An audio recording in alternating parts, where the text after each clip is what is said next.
The colony of New Reach sat on the third planet of the Vareth system, a quiet world of red soil and blue rivers, where 42,000 humans had built something worth keeping. They had farms that stretched for miles across the flat plains. They had schools where children learned math and history and how to fix water pumps. They had a market square in the central town of Port Callum, where vendors sold fruit every Sunday morning, and the smell of roasting grain drifted through the streets. They had a small defense station, 3 orbital guns, a handful of patrol ships, and a garrison of 200 soldiers. Enough to deal with pirates, enough to feel safe on the edge of known space. They were not safe. Commander Yara Das was eating breakfast when the alarms went off. She dropped her fork. She was running before the sound finished echoing through the garrison walls. By the time she reached the command center, her duty officer, a young man named Preet, was already pale. "What is it?" she said. "Ships," he said. "A lot of ships." The display on the wall showed the outer edge of the Vareth system. There were contacts, dozens of them, then hundreds resolving out of faster-than-light travel in clean formation. They were big. Each one was bigger than anything the colony's defense station could handle. They moved in perfect rows, the way a military force moves when it is not afraid of anything. "Whose are they?" Das asked. Preet looked at the signal signatures on his screen. He had studied alien vessel identification during his training. He recognized the drive signatures after a few seconds. His face did not change, but his hands went still on the keyboard. "Keth," he said. "Those are Keth Dominion warships." Das had heard of the Keth. Most people living on the edge of colonized space had.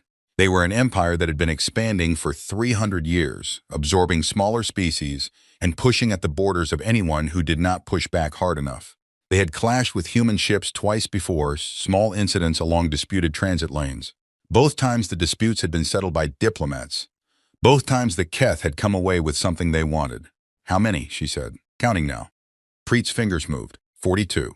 "Commander, I'm counting 47 warships. Their lead vessel is broadcasting on open channels. Put it through." The voice that came through the speakers was translated by the station system into flat, mechanical English. The Keth did not speak in a way that matched human sound. What came through was close enough. "Colony of New Reach. You are on territory claimed under the expansion mandate of the Keth Dominion. You have 4 of your hours to begin evacuation procedures. Any vessels attempting to flee beyond the designated exit corridor will be destroyed. Your defense platform will power down its weapons within 30 minutes, or it will be removed. This message will not be repeated." Silence in the command center. Das looked at the display. 47 warships. Her 3 orbital guns could damage maybe 2 of them if everything went perfectly. Her patrol ships would last minutes. Her 200 soldiers could fight on the ground, but there was no ground fight coming. There would only be fire from above. "Get me Earth command," she said. "Long-range comms are already being jammed," Preet said. "They started as soon as they dropped out of FTL. I can get a tight beam pulse out, very low bandwidth, maybe enough for a text string and a beacon." "Do it," Das said. "Send everything. Ship counts, signatures, the message they broadcast, our location. Everything in the data package. It'll take time to compress. Then start now." Das walked to the window. Outside, Port Callum looked the same as it always did in the morning. The market vendors were setting up their stalls. A group of children was walking toward the school building down the main road. A farmer's transport was moving along the edge of town, loaded with red grain. None of them knew yet. She turned back. "Open colony-wide emergency broadcast." The channel clicked open. "This is Commander Das. This is not a drill. All civilians are to report to emergency shelter points immediately. Bring water and any documents you can carry. Move calmly. Do not panic. Defense forces are responding. I repeat, this is not a drill. Move to shelter now." She closed the channel. The market vendors stopped moving. The children in the street looked up. The farmer's transport slowed and then stopped entirely. Then the running started. The defense station lasted 19 minutes. The crew of Platform Gallant fired all 3 orbital guns in the first 30 seconds after the Keth crossed the inner boundary of the system. They hit one of the smaller Keth vessels square on its forward section. It slowed but did not stop. The other 46 ships continued on course. The return fire from the Keth fleet turned Platform Gallant into a brief, bright point of light in Vareth 7's morning sky. The patrol ships scattered. 3 were caught within 2 minutes. The other 4 ran for the exit corridor the Keth had designated and were allowed to pass. The Keth did not want anyone to say later that they had not followed their own rules. The Keth believed in the appearance of order. On the ground, Commander Das had gotten most of the civilian population into the underground shelters by the time the first Keth landing craft came down. Most, not all. There had not been enough time for everyone. There was never enough time. The Keth did not bombard the surface. They landed troops. They were thorough and organized.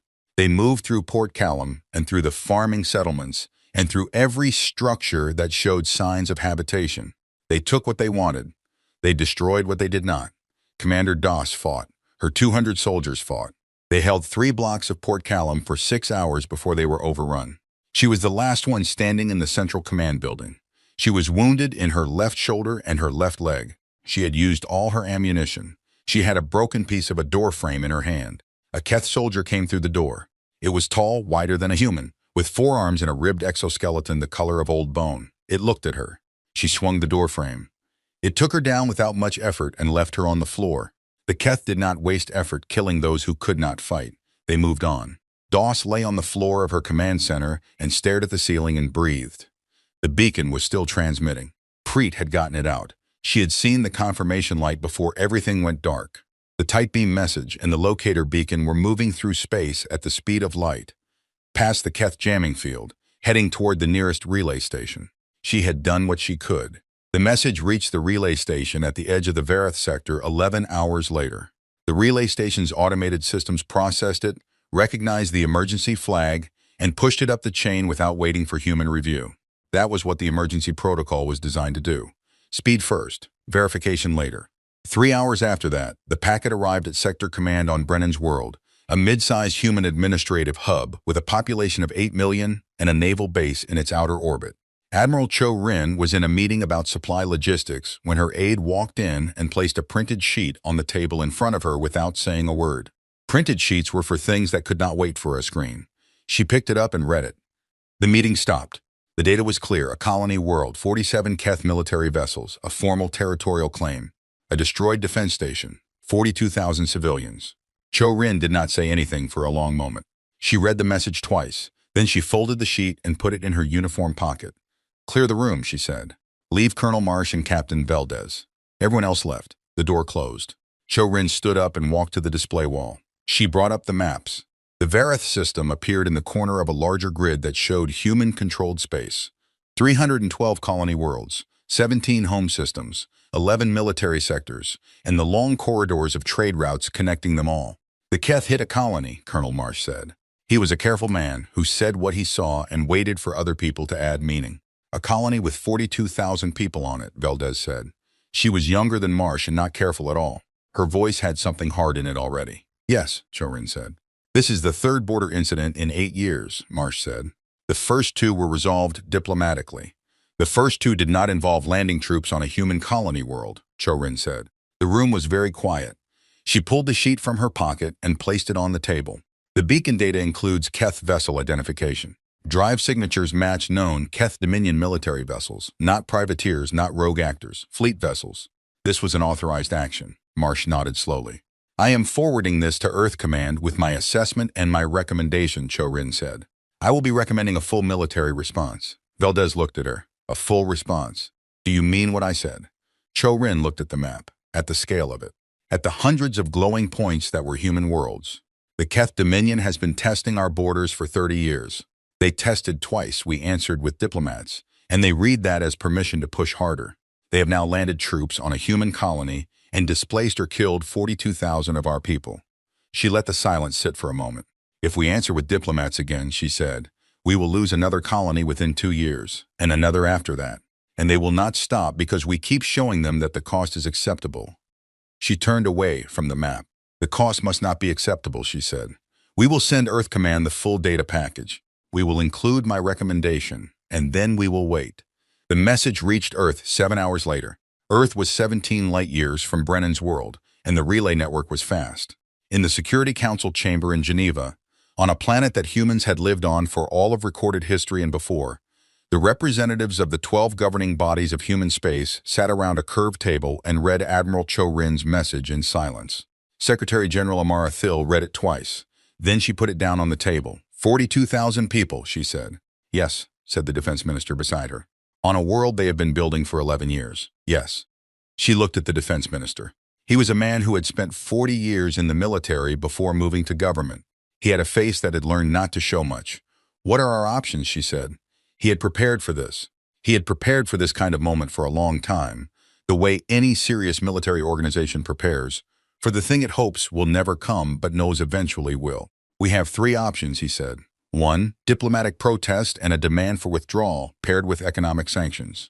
2. A limited military response. A show of force at the Vareth system, perhaps seizure of Keth assets in disputed transit zones. And 3, Thill said. 3, he said, is what the Keth Dominion needs to understand we are capable of. He opened the folder in front of him. The 3rd Fleet is already on standby at Brennan's World. The 7th and 9th are in range. If we issue a full mobilization order, a wartime order, not a readiness drill, we can draw on all 11 military sectors. Every dockyard, every reserve formation, every vessel above patrol class. The room was very still. How many ships? Thill said. He looked at the number on the page. He had looked at it before, in briefings and planning documents and dry logistical reports. But saying it aloud in this room felt different. 800,000 warships, he said, counting support vessels, carriers, or drone platforms. 800,000 combat-capable vessels, the largest armed force in human history. Thill sat with that for a moment. Outside the windows of the chamber, Geneva was a normal city on a normal morning. People were going to work. Children were going to school. Markets were open. Life was moving forward the way it always did. 42,000 people on a red-soiled world 300 light-years away had been building the same kind of life. Had been. Call the vote, Thill said. The vote was not close. The mobilization order went out at 0300 hours Geneva time, and within 6 minutes it had reached every military installation in human space. It did not arrive quietly. 11 sectors, hundreds of naval bases, thousands of dry docks and repair yards and fuel depots and weapons storage facilities spread across 300 light-years of claimed space. The order hit all of them at the same moment, and every single one of them began to move. On the orbital station above Brennan's World, Admiral Cho Rin was still at her desk when the reply from Earth came in. She read the authorization code. She read it again to be certain. Then she stood up, walked to her command floor, and gave the order to wake her fleet. The lights in the docking bays came on. Engines began to warm. The 3rd Fleet of the human governance, 8,000 vessels of the line, began its departure sequence from Brennan's World. The process took 11 hours. The ships left in groups, sliding out of dock and forming up in the black, one after another, until the formation was so large that the navigational computers had to manage spacing in 3-dimensional layers to keep ships from getting too close to each other. It looked, from a distance, like a small star cluster deciding to go somewhere. Colonel Rashid Morrow had been in the Human Governance Army for 22 years. He had fought in 2 border conflicts, served on 4 different worlds, and spent 3 years as a liaison officer at the War Planning Directorate on Earth, which was where he learned how military organizations actually worked when they were serious. He was aboard the carrier vessel GNS Unconquered when the mobilization order arrived. He was reviewing maintenance reports in his cabin. He put the reports aside and walked to the observation deck and stood at the wide viewport and watched what was happening outside. Unconquered was one of 11 carriers in the 3rd Fleet. Each carrier held 240 smaller attack ships in its bays, along with troop transport capacity, drone platforms, and enough fuel and ammunition to operate independently for 4 months without resupply. He watched the formation growing in the dark outside. The man standing next to him at the viewport was a young lieutenant named Ose, who had been in the military for 3 years and had never seen a full fleet deployment. How many ships are coming? Ose asked. From all 11 sectors, Morrow looked at the viewport. 800,000. Ose was quiet for a moment. He had heard the number in the briefing, but hearing it and seeing it were different things. Even watching the 3rd Fleet form up, 8,000 ships, was already something that did not look real. It looked like a simulation. Have we ever done this before? Ose said. No, Morrow said. Has anyone? Morrow thought about it. He had read military history as part of his training, and as a personal interest for most of his adult life. He knew of large fleet actions, large armies, large-scale conflicts going back centuries of human expansion into space. Not like this, he said. The Keth Dominion had an intelligence network. They had agents and informants and listening posts scattered through the border regions of human space, which was standard practice for any expanding empire. Information was as valuable as ships, and the Keth understood this well. Their primary intelligence assessor for the human border region was a Keth administrator named Vreth Ka, who had been watching human movements for 11 years from a station near the edge of Keth-controlled space.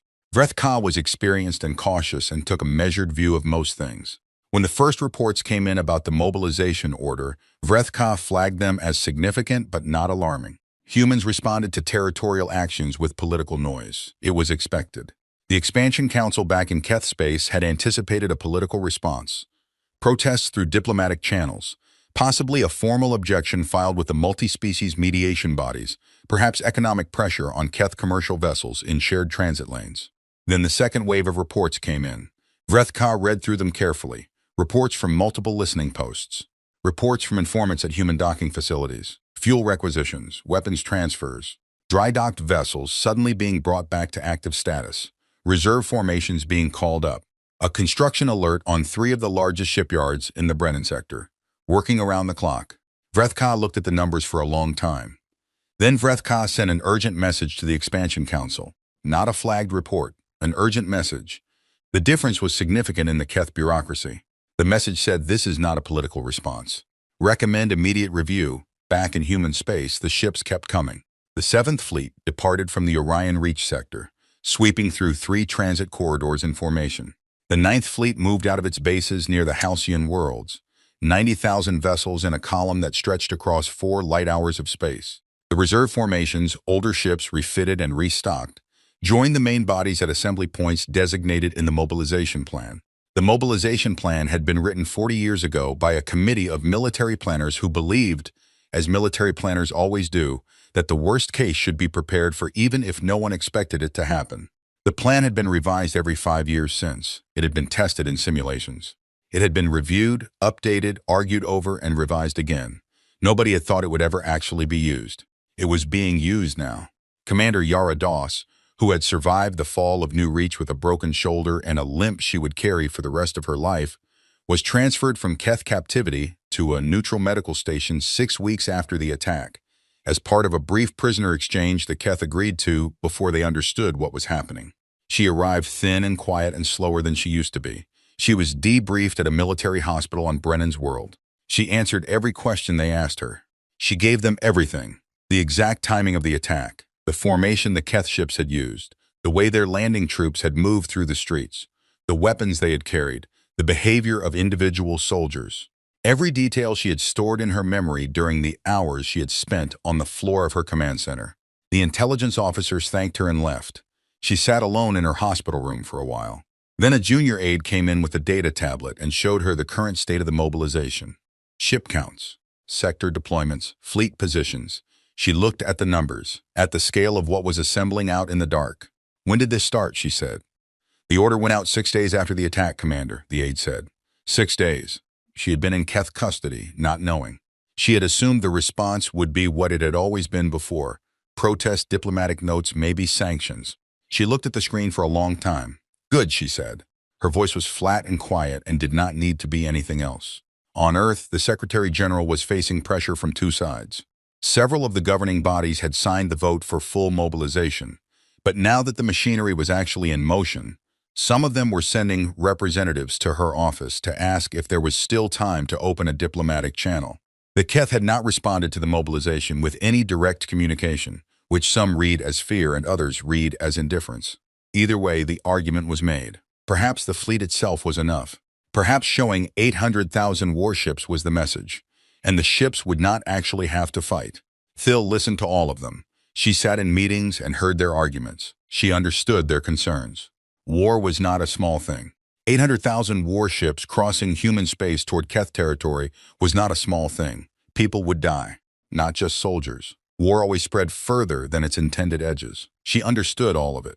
And she called in her defense minister and asked him one question.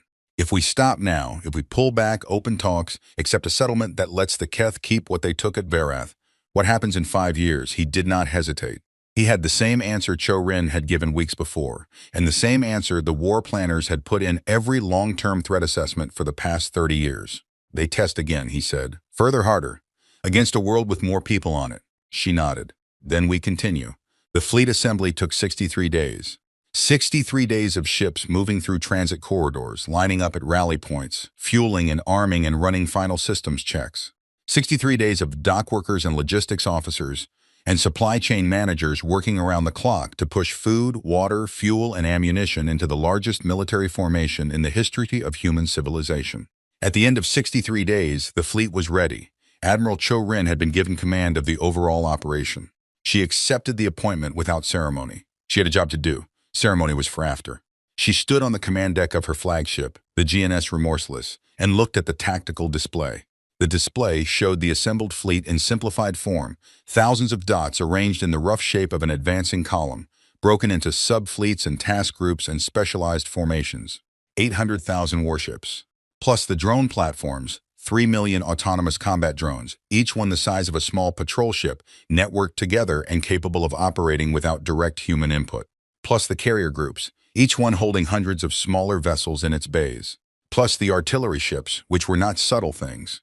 They were massive and slow and carried weapons that could crack the crust of a planet from orbit if that was what was needed, though Cho-Rin intended it to never come to that. She looked at the display for a while. Then she looked at the message that had arrived an hour ago from Vrethka's station, intercepted by human intelligence decoded with no great difficulty. The Keth were asking for talks. She picked up the response form. She filled it out. The response was 2 sentences. There will be no talks until New Reach colony is fully evacuated by Keth forces and all displaced persons are returned to human custody. This condition must be met within 48 hours. She sent it. She did not expect compliance. The Keth Dominion did not operate on a model of compliance. They operated on a model of strength. They would read the message, evaluate the threat, and decide whether the threat was real. She intended to make it real. Fleet status, she said to her navigation officer. All groups report ready, Admiral. Plot the transit course to Keth space. Already plotted, Admiral. She sat down in her command chair. Then let's go, she said. The fleet moved. 800,000 warships, plus support groups, plus their drones and carriers and artillery platforms, entered the transit corridors and began the journey toward Keth space. The Keth had informants near enough to the assembly points that the departure was not a surprise. Vrethka had been sending urgent messages for weeks. The Expansion Council had received all of them. They had not believed the numbers. That was the problem. They had looked at the reports of 800,000 ships and assumed that the number was exaggerated, inflated by human propaganda or by an informant trying to increase their own value. Nobody built 800,000 warships. It was not a real number. It was a political number, a scare number. The Council authorized their border fleets to go to high readiness. They sent a message to the human diplomatic channel asking if there was room for negotiation. They continued to hold New Reach colony with their garrison forces, because backing down was not something the Keth Dominion did in response to threats that had not yet proven themselves real. The fleet kept coming. Lieutenant Osi stood at the observation deck on GNS Unconquered and watched the transit corridor close around the ship. The strange, stretched visual effect of faster-than-light travel, the stars elongating into lines, the sense of distance being folded like paper. How long to Keth space, he asked. Transit time is 18 days, Colonel Marrow said beside him. Then we drop out at the edge of their border systems. And then? Marrow was quiet for a moment. Then they'll see us, he said, all of us, in their space. And they'll understand what they did. Osi thought about that. He thought about the 42,000 people on New Reach. He thought about the colony, the farms, the market square, the children walking to school on a Sunday. He had read the briefing documents. He had seen the sensor records from the surviving patrol ships that had made it out through the designated corridor. Do you think they knew, he said. When they hit that colony, do you think they knew what was going to come? Morrow thought about it honestly. No, he said. I don't think they had any idea. The transit corridor stretched around them. The stars were lines of light in the dark. Somewhere behind them, hundreds of thousands of other ships were making the same jump, filling the dark, moving forward. The Keth Dominion had taken a colony. Now something was coming for them that had no name in their language because they had never had to name it before. They had never caused it before. In 300 years of expansion and dominance and careful, organized conquest, they had never done the one thing that it turned out you should never do. They had killed human civilians. They had burned human homes. They had not known what that would wake. They were about to find out. The Keth border system of Vrethsalon was a quiet place.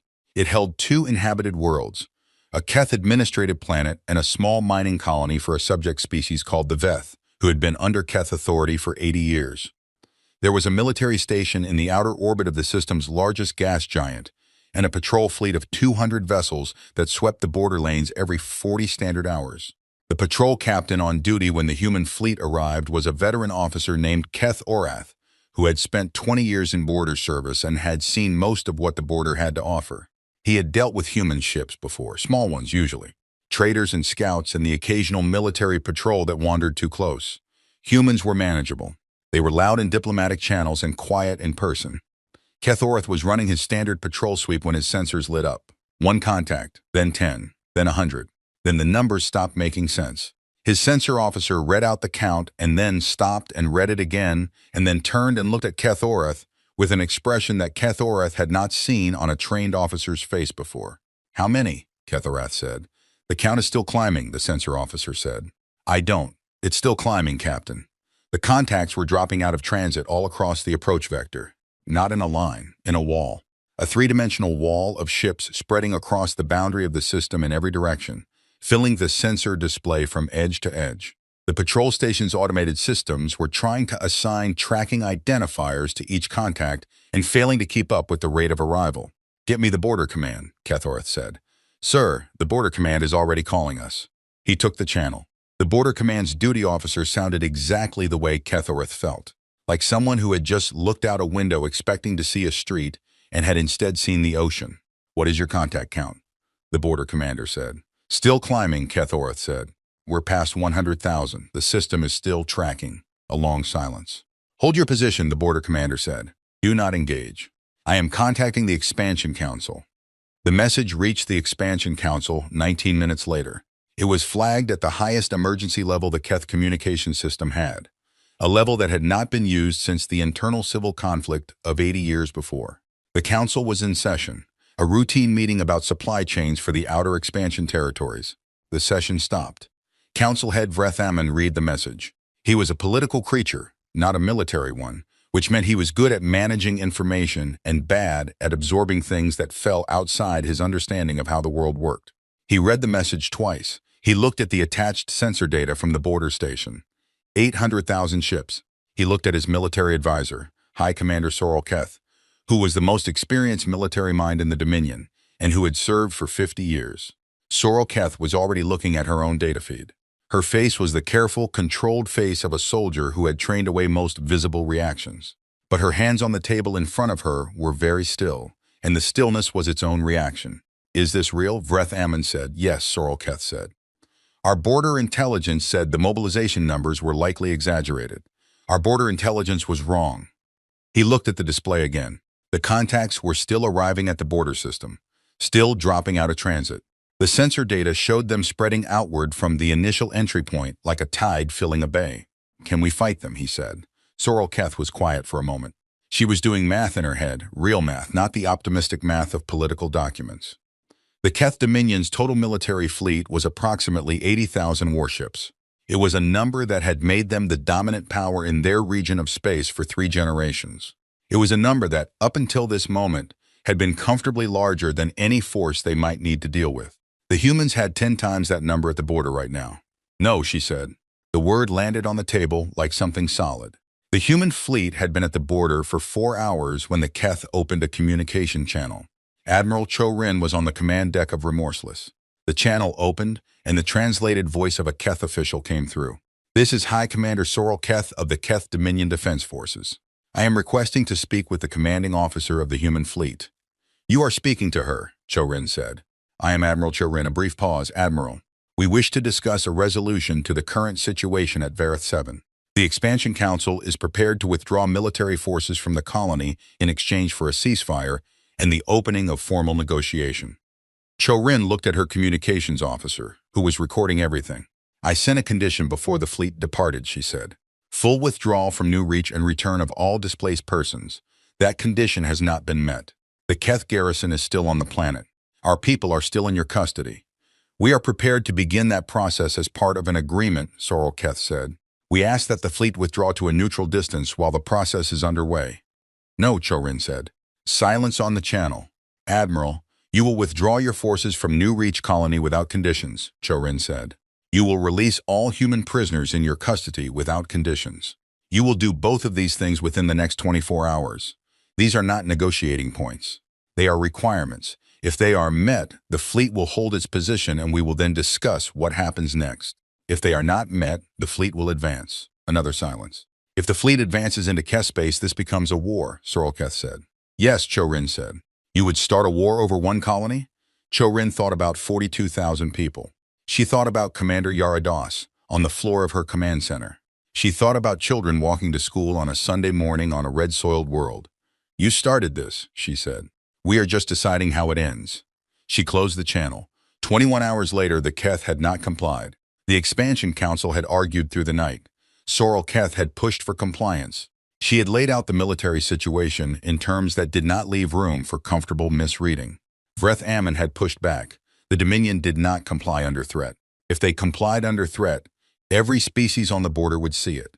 The Dominion's authority rested on a foundation of demonstrated strength.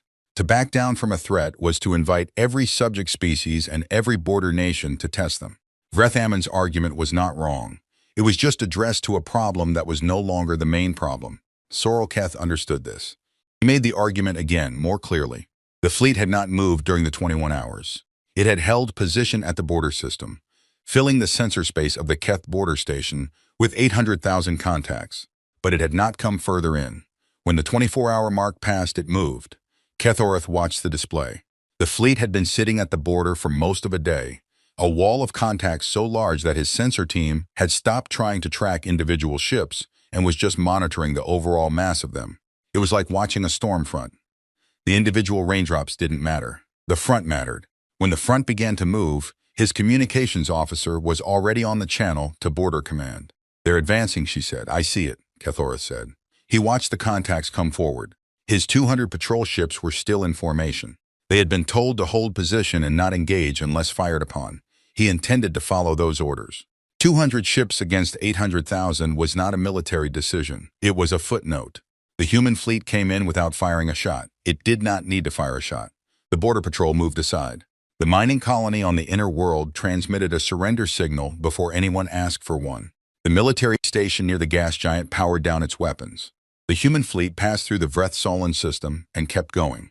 Word spread through the Keth Dominion the way word always spreads when a certainty breaks. It started at the border, moved to the military networks, leaked from the military networks to the civilian communication systems, and then was everywhere at once. 800,000 human warships in Keth space, moving inward, not stopping, not negotiating. Species under Keth authority picked it up on their own communication networks. The Veth on the mining world had sent their own messages, transmitted in their own language to their own people on a dozen other worlds, as soon as the human fleet appeared at the border. The Drethian, who had been under Keth authority for 140 years, received the news on their homeworld and did not say anything publicly, but their administrators stopped answering messages from Keth command. The Seth Lore, a small species on the eastern rim of the Dominion, sent a message to the human fleet's communication address asking about the possibility of opening talks. Sorketh watched the Dominion beginning to wobble at the edges. She had seen this pattern in historical records, the records of empires, her own and others. There was always a moment when an empire that had been built on strength encountered something stronger, and the moment did not break the empire all at once. It cracked it. The cracks spread from the edges inward, and by the time the center felt them, it was too late for the center to do much about it. She sent another message to Admiral Cho-Rin.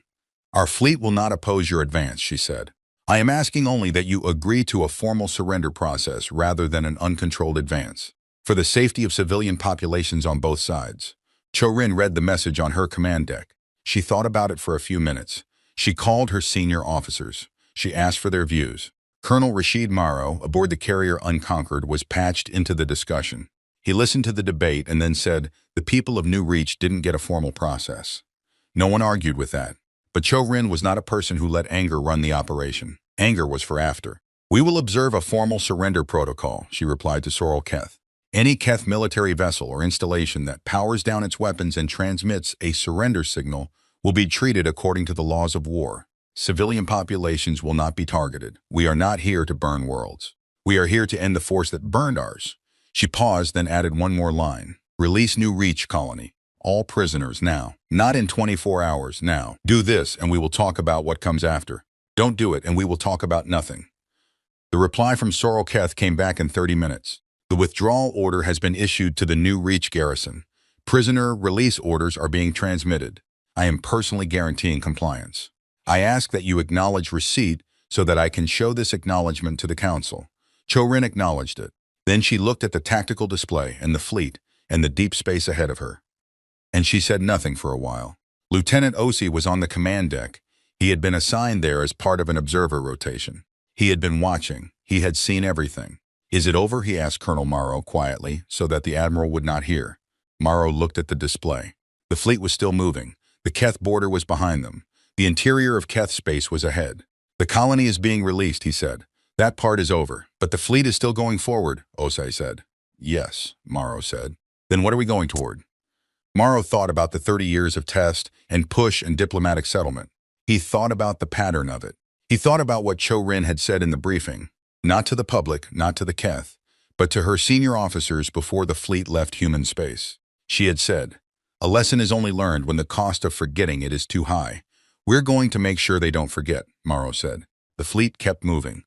Deep in Keth space, the lights of the Dominion burned in the dark, worlds of millions, administrative centers, military installations, a civilization 300 years in the making. All of it was watching something come toward it that it had never seen before. And in the red soil and blue rivers of New Reach Colony, the first transports were landing. Human ships, in a system the Keth were now very quickly leaving, and the people who were coming out of the underground shelters were walking into the light, and the market square was still there, damaged but standing, and the school building had lost part of its roof, but the walls were intact. The red soil had not changed. The blue rivers had not changed. The people walking into the light looked at the sky, where the Keth ships were now departing, and they looked at the human ships landing, and they breathed the air of their world, and they did not need to say anything. They already knew what was coming behind them. 800,000 ships. It was enough. The first battle of the campaign was not a battle. The Keth military base at Orth 7 had a garrison of 1,200 vessels, and a ground force large enough to hold a planet against standard assault. It was one of the strongest Keth military positions on the inner border, a fortress that the Dominion had spent 40 years building and that had never been seriously threatened. When the human fleet's advance column arrived, just the advance column, 300,000 ships, the base commander transmitted his surrender signal within 3 minutes. His name was Velkorn, and he was not a coward. He had fought in 5 campaigns. He had a commendation from the council, and a scar that ran from his left shoulder to his lower back from a boarding action 20 years before. He was a soldier who understood what soldiers could do and what they could not. 300,000 ships was not a thing you fought. He transmitted the signal, powered down his weapons as required by the protocol, and then sat in his command chair and waited. He told his crew to stand down. He told his ground troops to put their weapons on the ground. He told the civilian workers on the base to go to the designated safe areas and wait for instructions from the human forces. Then he waited. The human ships came in slowly and organized. Boarding teams arrived at the base in sealed transports. They moved through the corridors quickly, professionally. They secured the weapon stores. They took data from the base systems. They treated the Keth soldiers with the cold, careful handling of a force that has a job to do and does not hate you enough to hurt you when there is no reason to. Velkorn was taken to a processing area along with the rest of the garrison officers. He sat in a line of Keth soldiers waiting to be processed and registered as prisoners of war. The human soldier who processed him was a young woman with short hair and a tired expression. She checked his identification, registered his name, recorded his rank, and assigned him a prisoner number. She did all of this without particular emotion. "Your crew," she said. 1,200. All surrendered, he said. "Any wounded?" "No, no fighting." She looked up at him briefly. She had heard the same answer at 4 other surrendered bases in the past 2 days. "You'll be transported to a holding facility in accordance with the laws of war," she said. "You'll be fed, your medical needs will be seen to, and you'll be held until the situation is resolved. Do you understand?" "Yes," he said. She marked his file and moved to the next person. Velkorn sat with his hands on his knees and looked at the floor and thought about the Expansion Council, which had taken a colony with 47 ships and had started something that 4,700 ships could not have stopped, let alone 47,000. He thought about what Vreth Amun had said, about the need to demonstrate strength, about the danger of backing down from threats. He thought about how that had worked out. Not all of the Keth Dominion's military commanders chose to surrender. Fleet Admiral Drathsan had been fighting for the Dominion for 40 years. He had conquered 3 worlds and broken 2 resistance movements. He had received the Dominion's highest military honor twice. He was 63 years old, and he had decided, somewhere in the 2 weeks between the human fleet's arrival at the border and its push into the Dominion's interior, that he was not going to end his career handing his sword to a human officer. He assembled his available forces at the Keth system of Vorthanar, the 5th planet of the system, where the Dominion's main military shipyard was located. He had 8,000 vessels. He positioned them in a defensive formation around the shipyard. He sent a message to Admiral Cho-Rin saying that he would not surrender, and that any human vessel that entered the Vorthaner system would be fired upon. Cho-Rin read the message. She did not want to fight. Fights killed people on both sides. She had not come here to prove that humans were better at killing than the Keth. She had come here to prove something more specific and more permanent than that. She tried 3 times to reach Drathson on open channels. He did not respond. She sent his message to Sorrel Keth and asked if the Keth Defense Forces would remove him from his position. Sorrel Keth replied that Drathson was acting independently and that the Defense Forces could not physically prevent him from fighting if he chose to fight. Cho-Rin looked at the tactical display. She looked at the formation around the Vorthaner shipyard. 8,000 ships. Task Group 7 to Vorthaner, she said. Full combat authorization. Task Group 7 was 20,000 ships. The battle lasted 9 hours. Drathson fought the way a career soldier fights when they know they are going to lose and have decided that the losing matters more than the surviving. He held his formation together for 6 hours before the human flanking movements broke it into sections. He burned through his ammunition reserves trying to hold the shipyard. He lost ships in 1s and 2s and then in dozens. The human fleet lost 63 ships. It was 63 ships out of 20,000, but each one of those ships had a crew, and the crew had names. Cho-Rin was given the casualty list that evening. She read every name on it. Drathson's flagship broadcast a distress signal in the 7th hour when its engines failed. Human boarding teams responded. They found Drathson on the command deck, wounded, unwilling to leave his chair. He was extracted by force and treated for his wounds. He was processed like all the others, name, rank, prisoner number. The soldier who processed him did not know or care who he was. He was just another entry in the log. The Vorthaner shipyard was seized intact. It was among the largest shipyards in Keth space, built to produce warships at scale. The human forces secured it and placed it in holding until the situation was resolved. Colonel Marrow walked through the facility with an engineering team 2 days later. He was not a shipbuilding expert, but he understood military infrastructure. The shipyard was impressive. It was clearly built by people who took the business of making weapons seriously. "What happens to it?" Lieutenant Osi asked, walking beside him. "Depends on the settlement," Morrow said. "Probably mothballed, maybe converted." Osi looked at the empty docks. "We really took the whole thing." "Yes, and we're still going." Yes, they were still going. The fleet had split into task groups by the 3rd week of the advance. Individual groups moved through the Dominion systems the way water moves through cracks, finding the open paths, flowing around the hard points, securing the key infrastructure. The Keth Dominion had never had to think about defending all of its own interior simultaneously. It had built its military for expansion, for pushing outward. Its defensive doctrine assumed that any threat would come from the border, could be identified, and could be met at a point. There was no point to meet this at. There was everywhere. Communications between Keth systems became unreliable as human forces took control of relay stations and communication hubs. Not to destroy them, Cho-Rin's standing order was to damage nothing that did not need to be damaged, but to route communications through human monitoring systems. She wanted to know what was being said. She wanted the Keth to know that she wanted to know. That knowledge was its own pressure. The species under Keth authority began to act. The Veth, who had been on the mining colony at the border, had been sending messages to Human Fleet Command since day 1. They were a small species, 40 million total population across 6 worlds, and they had been subject to Keth rule since before any living Veth person had been born. They were careful in their messages, because they had learned over generations that hope was a thing that could be taken away if you expressed it too openly. But they made contact. They provided information about Keth troop dispositions on their worlds. They asked about the possibility of support. The Drethian took a more direct approach.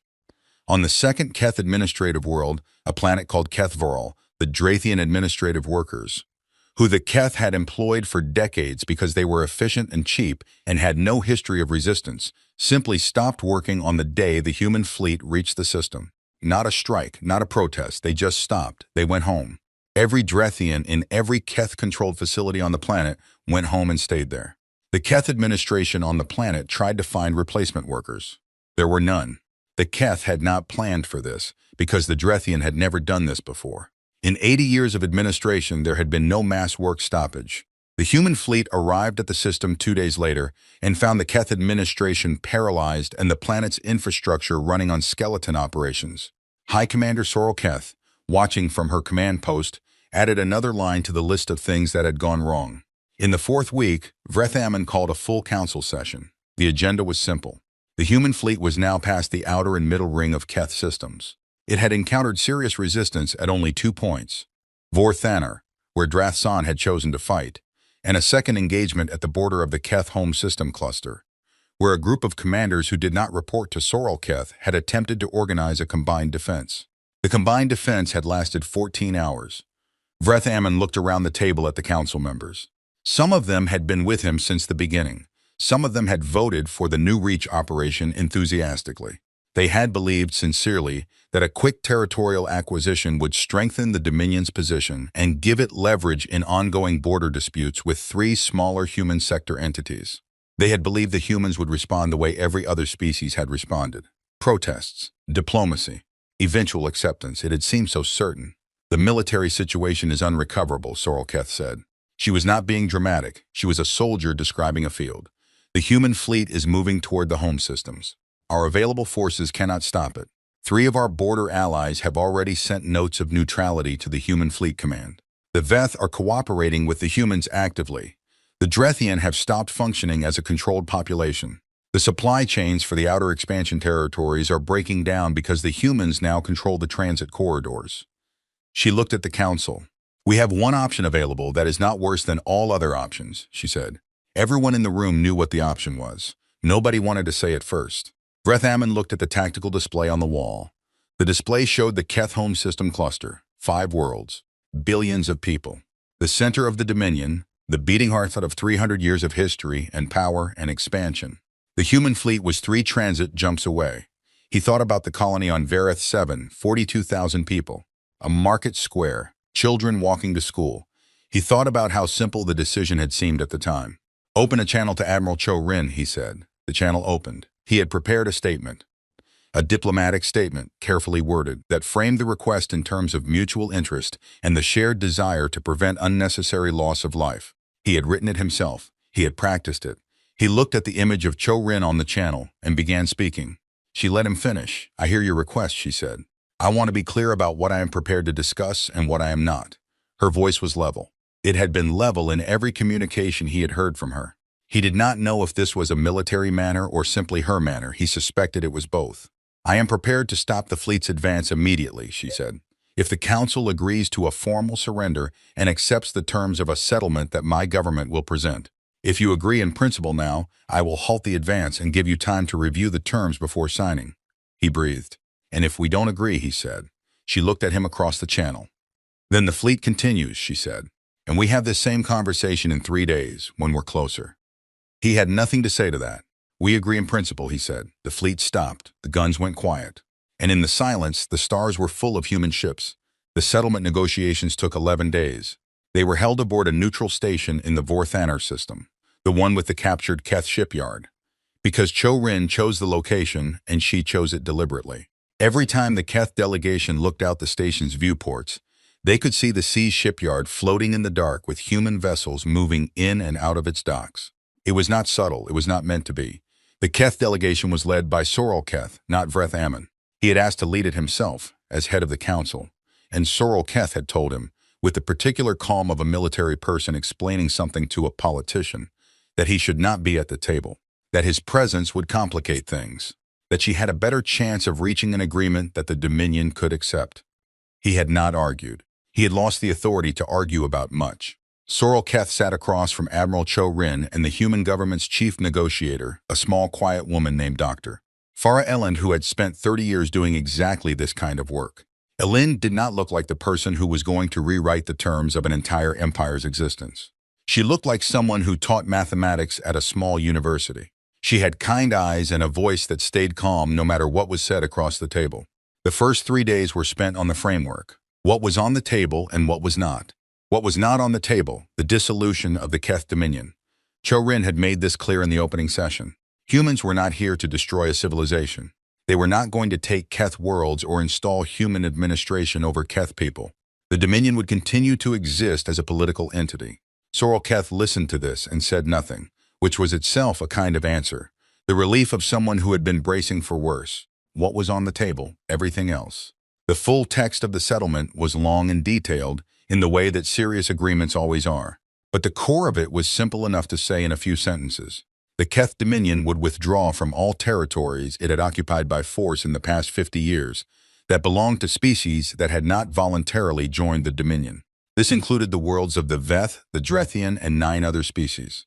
These species would be free to form their own governments, enter into voluntary trade agreements, and determine their own futures without Keth interference. The Keth Dominion would pay reparations to New Reach Colony, reconstruction costs, compensation for every person who had been displaced or harmed, and a fund for the families of those who had died. The amount was significant. It was calculated by the human government's economists to be exactly as much as the Dominion could pay without breaking its economy. Not more. Not less. The number was chosen to hurt without destroying. The Keth Dominion's military would be reduced to a defensive force, enough ships and troops to protect its own worlds against external threats, but no offensive capacity beyond that. The new limits would be verified by the multi-species inspection body that would include representatives of the species the Keth had held. This was Ellen's contribution to the settlement, and it was the part that Sorrel Keth pushed back on hardest. An inspection body that includes the Veth and the Drethian, Sorrel Keth said, is an inspection body designed to find violations regardless of whether they exist. An inspection body that doesn't include them, Ellen, is one that none of the freed species will trust. And if they don't trust it, they will look for other guarantees. You do not want to find out what those other guarantees look like. Sorrel Keth sat with that. We accept the inspection body, she said. The last point of the settlement was the one that Cho-Rin had added herself, personally, against the advice of 2 of her senior staff, who thought it was unnecessarily harsh. She had listened to their advice and then kept the clause anyway. The clause said, the Keth Dominion acknowledges in formal and public terms that the attack on New Reach Colony was an act of aggression against a civilian population. This acknowledgement will be transmitted on all Keth public channels and will be included in the official historical record of the Dominion. Sorrel Keth read that clause 3 times. This is not a military or economic condition, she said. This is political. Yes, Cho-Rin said. You want us to tell our own people that we were wrong? Yes. A long silence. Why does this matter to you? Sorrel Keth said. She was genuinely asking. She was a military person, and she understood military conditions. This one felt different. Cho-Rin thought about how to say it. Because in 30 years, when someone in your council looks at a human colony on a border world and thinks about expanding your territory, she said, they will be able to look up in your own records that you did this before, that you called it justified, that you lost everything that followed from it, and the record will say, in your own words, that you were wrong. Sorrel Keth looked at her for a moment. You want us to remember, she said. Yes, Cho-Rin said. Sorrel Keth signed. The fleet began its withdrawal from Keth space 2 days after the settlement was signed. It did not leave all at once. That would have taken too long and created logistical chaos in the transit corridors. Task group pulled back in organized waves the way they had come. Methodically, in sequence, each group moving to a staging point and then to a transit corridor home. The process took 3 weeks. For 3 weeks, the Keth systems watched the human ships departing. They watched the fleet thin out group by group, the sensor contacts dropping off the displays. The border systems watched the last ships cross back into human space. The relay stations that had been under human monitoring were handed back. The shipyard at Vorthanor was handed back as well, stripped of military equipment, per the settlement terms, but otherwise intact. Vreth-Ammon, watching the withdrawal from his office in the council building, did not feel what he had expected to feel. He had expected relief. He had expected the particular release of someone who has been under enormous pressure and watched the pressure lift.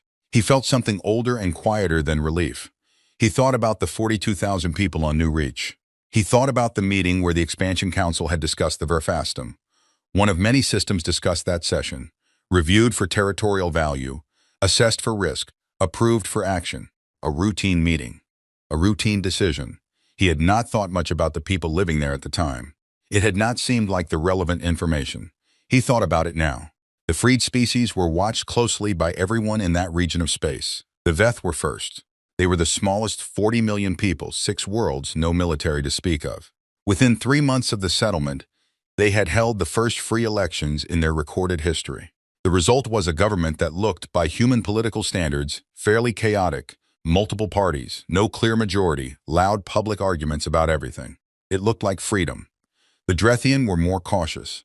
They had been controlled for 140 years. They had people alive today whose great-grandparents had been the last to remember what self-governance felt like, and those memories were indirect, passed down through family stories that had been simplified by time. They formed a provisional government and moved carefully and asked the human governance for advice on several points without asking for control, which was the right balance. The 9 other species did 9 different things. Some formed governments quickly, some struggled. One had a brief internal conflict over who the legitimate leadership should be. A conflict that resolved after some difficult weeks without violence. The multi-species inspection body formed and began its work. The Keth cooperated because they understood that non-cooperations would bring the fleet back, and once a lesson is learned at that cost, it tends to stay learned. Sorrel Keth retired from the Defense Forces 6 months after the settlement. She had been in uniform for 50 years. She wrote a memoir that was, by the standards of military memoirs, unusually honest. She described the Keth's assumptions about human behavior, the belief that humans would respond to territorial aggression the way smaller species did, with protest and accommodation. She described the moment she saw the contact count at the border and understood that the assumption had been wrong. The memoir was read widely, both in the Dominion and outside it. It was translated into 22 languages. Several universities used it in courses on military strategy and political miscalculation. In one chapter, she described her conversation with Admiral Cho Rin about the acknowledgement clause. She said she wanted us to remember, T. Sorrel Keth wrote. At the time, I thought this was the demand of a victorious party seeking symbolic satisfaction. I understand now that it was strategy, the most long-term strategy of the entire campaign. Everything else, the ships, the battles, the fleet at our border, was force. The acknowledgement clause was deterrence. It was the thing designed to make the next council think twice before approving the next colonial action.